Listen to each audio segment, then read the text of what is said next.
ഈശോമിശിഹായ്ക്ക് സ്തുതിയായിരിക്കട്ടെ. പ്രിയമുള്ളവരെ, ദൈവകരുണയുടെ സന്ദേശത്തിൽ വിശുദ്ധ ഫൗസ്റ്റീനയുടെ ഡയറി കുറിപ്പിൽ 47-ാമത്തെ സന്ദേശവും 48-ാമത്തെ സന്ദേശവും വളരെ പ്രാധാന്യം അർഹിക്കുന്ന ദൈവകരുണയുടെ സന്ദേശങ്ങളിൽ വളരെ പ്രാധാന്യം അർഹിക്കുന്ന ചില നിർദ്ദേശങ്ങളാണ് അതിൽ നമുക്ക് ലഭിക്കുക. 47-ാമത്തെ സന്ദേശം ഇങ്ങനെയാണ്: വൈകിട്ട് ഞാൻ എൻ്റെ മുറിയിലായിരുന്നപ്പോൾ വെള്ളവസ്ത്രം ധരിച്ച് ഈശോനാഥനെ ഞാൻ കണ്ടു. ഒരു കൈ അനുഗ്രഹിക്കുന്ന രീതിയിൽ ഉയർത്തിപ്പിടിച്ചിരുന്നു, മറ്റേ കൈ മാറിടത്തിൽ വസ്ത്രത്തെ തൊട്ടിരുന്നു. മാറിടത്തിൽ വസ്ത്രത്തിൻ്റെ തുറന്നിരിക്കുന്ന ഭാഗത്തു നിന്ന് 2 വലിയ പ്രകാശരശ്മികൾ പുറത്തേക്ക് ബഹിർഗമിച്ചിരുന്നു. ഒരെണ്ണം ചുവന്നതും മറ്റേത് വെള്ളയുമായിരുന്നു. നിശബ്ദമായി ഞാൻ കർത്താവിൽ ദൃഷ്ടി ഉറപ്പിച്ചു നിന്നു. എൻ്റെ ആത്മാവ് ഭയഭക്തി ബഹുമാനങ്ങളാൽ സ്തംഭിച്ചുപോയി. എന്നാൽ ഞാൻ സന്തോഷവതിയായിരുന്നു. കുറച്ചു സമയത്തിന് ശേഷം ഈശോ എന്നോട് പറഞ്ഞു, നീ കാണുന്നത് പോലെ ഒരു ഛായാചിത്രം, ഈശോയെ, അങ്ങയിൽ ഞാൻ ശരണപ്പെടുന്നു എന്ന കയ്യൊപ്പോടുകൂടി വരയ്ക്കുക. ഈ ചിത്രം ആദ്യം നിങ്ങളുടെ ചാപ്പലിലും പിന്നീട് ലോകം മുഴുവനിലും വണങ്ങപ്പെടണമെന്ന് ഞാൻ ആഗ്രഹിക്കുന്നു.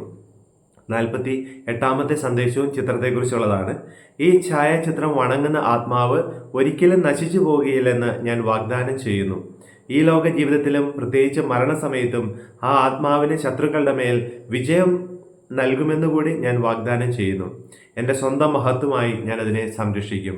പ്രിയമുള്ളവരെ, വിശുദ്ധ ഫൗസ്റ്റീനായിലൂടെ ലഭിച്ച ദൈവകരുണയുടെ ഛായാചിത്രത്തെക്കുറിച്ചുള്ള അതിൻ്റെ ലക്ഷ്യങ്ങളും അതിൻ്റെ പ്രാധാന്യങ്ങളും അതിനോടനുബന്ധിച്ച് ലഭിച്ചിരിക്കുന്ന വാഗ്ദാനങ്ങളും അതിൻ്റെ രൂപങ്ങളെക്കുറിച്ചുള്ള അതിൽ പ്രകടമായ ബിംബങ്ങളും അതുപോലെ തന്നെ അതിൻ്റെ പ്രാധാന്യങ്ങളെയും കുറിച്ചാണ് ഈശോ വിവരിക്കുക. ഈശോയുടെ ഹൃദയത്തിൽ നിന്ന് ബഹിർഗമിക്കുന്ന രക്തവും ജലവും ആണത് പ്രതിനിധാനം ചെയ്യുന്നത്. വെള്ളരശ്മിയും ചുവന്ന രശ്മിയും കൂദാശികളെയും വിശുദ്ധ കുർബാനയും അനുരഞ്ജനത്തിൻ്റെ കൂദാശിയായ വിശുദ്ധ കുമ്പസാരവും ഒക്കെയാണ് ഓർമ്മപ്പെടുത്തുന്നതെന്ന് ഈശോ പല സാഹചര്യങ്ങളിൽ വെളിപ്പെടുത്തുന്നുണ്ട്.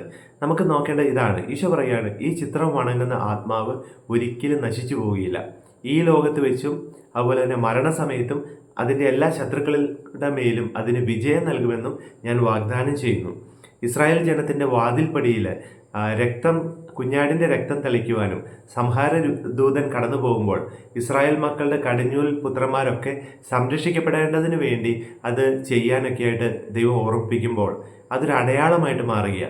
ഇവിടെ ഈ ഛായാചിത്രം വണങ്ങുന്ന ഓരോ വ്യക്തിയും കുടുംബവും പ്രസ്ഥാനവും സാഹചര്യങ്ങളും സമൂഹവും ഒക്കെ ഇതേ സംരക്ഷണം അനുഭവിക്കുന്നു എന്നുകൂടി ഈശോ ഓർമ്മപ്പെടുത്തുകയല്ലേ.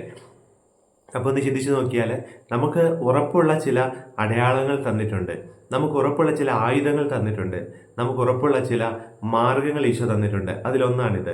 ഈശോ വേറൊരു അവസരത്തിൽ പറയുന്നുണ്ട്, ഈശോയെ ഞാനെങ്കിൽ ശരണപ്പെടുന്നു എന്ന കയ്യൊപ്പോടു കൂടിയ എൻ്റെ ഛായാചിത്രം സ്വർഗത്തിലെ മുഴുവൻ കൃപകളും കോരിയെടുക്കാനുള്ള പാത്രമാണെന്ന് പറയുന്നുണ്ട്.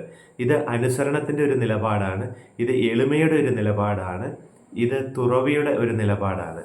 ഈശോ തരുന്ന ഈ അനുഗ്രഹങ്ങളുടെ എല്ലാ വഴികളും വാഗ്ദാനങ്ങളിൽ വിശ്വസ്തനായ അവിടുത്തെ വാഗ്ദാനത്തിൽ ശരണപ്പെട്ടുകൊണ്ട് കർത്താവ് അരുൾ ചെയ്ത കാര്യങ്ങളെല്ലാം നിറവേറുമെന്ന് വിശ്വസിച്ചുകൊണ്ട് നമുക്ക് അവിടുത്തെ ഈശോയിൽ ശരണപ്പെടാം, ഈശോയിൽ വിശ്വസിക്കാം.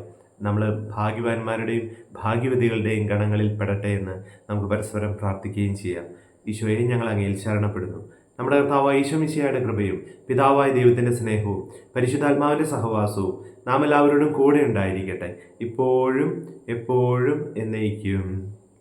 മിശിഹായ്ക്ക് സ്തുതിയായിരിക്കട്ടെ.